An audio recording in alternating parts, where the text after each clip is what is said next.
Hello there. Welcome back to Understanding Design. This is the 7th and last session of our course. By now, we have had discussion on various aspects of design and we've seen how design interacts with human activity in diverse ways. It is concerned with users in their context, it makes technology accessible to all, it impacts society and the environment, and is often a collaborative effort.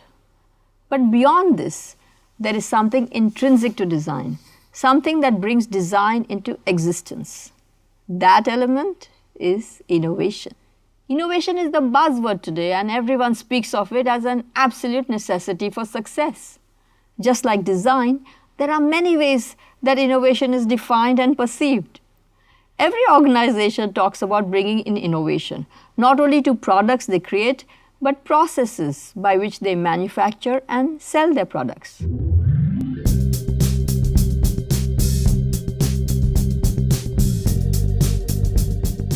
Creative people think of innovation as new ideas, as a way of making new connections between materials, as ways of using and reusing them, or new ways of communicating. Some talk of innovation as something new, a novelty, as something that never existed before, like a new technology or a new application of an existing technology. Take the internet. The technology existed for many years in research organizations and labs way before it became the place for anyone seeking some information and getting it instantly, or wanting to share with the world their thoughts, feelings, photos, work, so many things.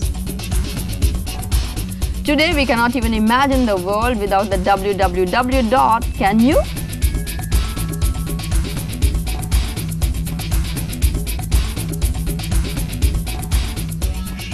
So now we come to our theme for the day, innovation by design. We need to understand innovation and how design enables innovation. We have with us once again my colleague Professor Chakravarti, who will speak to us about this very crucial aspect. He works in the field of product innovation, so that's what he will talk about. Welcome back to Understanding Design. Could you elaborate on the meaning of the phrase innovation by design? I mean, isn't all of design innovation?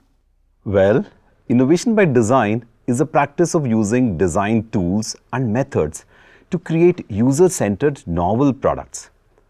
At the core of this process is empathy for the user and innovative use of technology to arrive at solutions. The process is widely recognized as design thinking. The key elements are empathize, observe, ideate, prototype, and test, right? Yes. So would you say ideas are the most important after empathy? Yes, they are, but it is hardly enough to have an out-of-the-box idea unless we are able to give it a concrete shape. Anyone can come up with ideas. Many of these ideas may have the potential to radically change our surroundings. I read somewhere that every seed is the promise of a tree, but not all seeds become trees. They need to be nurtured. Exactly. For a product design idea to be successful, it has to be manufactured and distributed, and it has to reach the hands of a large number of users for its potential to be realized. Yes, of course. Innovation actually comes into its own when it makes an impact. When we see a large number of delighted users, we can say we have an innovation. The satisfaction of these many users is the ultimate test of innovation in design, isn't it? I'm sure that you appreciate how challenging innovation by design is, and also why every idea that sounds good may not turn into an innovation. In order to translate ideas into tangible products, what the designer requires is a comprehensive understanding of the needs of the users and how they could be satisfied. Users again. We've already spoken about different kinds of users. Now let's talk about different kinds of innovation. Yes, there are many types of innovation. We could have radical innovations where a completely new technology replaces an old one. Like what we saw with the coming of solid-state audio players, like the iPods that swept away all our old Walkmans. Now we don't even need a separate music player. It's all on our phone and the music is available online. It could be innovation at different stages of product development. For instance, there could be innovation in manufacturing to reduce the cost of a product. A good example is the Tata Nano car, where innovative manufacturing reduced the cost drastically to make an affordable small car. You'll find material on this in the Resources tab of Module 7 on the course platform. Another category of innovation could be in the distribution chain. A packaging idea of making miniature packs at low cost made several products accessible to consumers of lower income groups.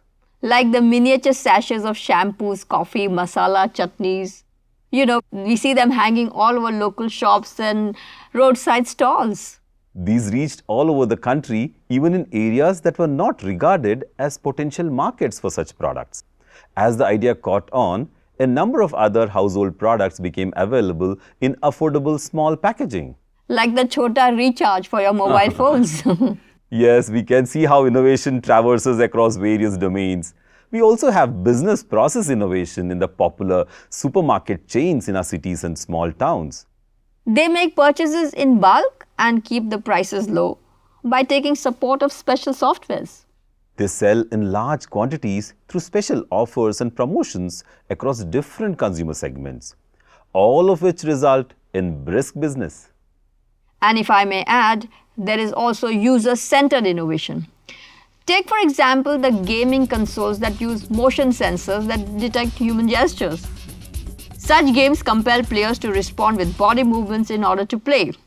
As they keep playing, the players develop greater skills and precision, and that takes them through the next level.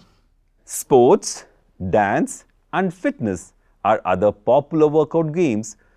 These benefit users in multiple ways because they let them stay fit even as they are playing indoors.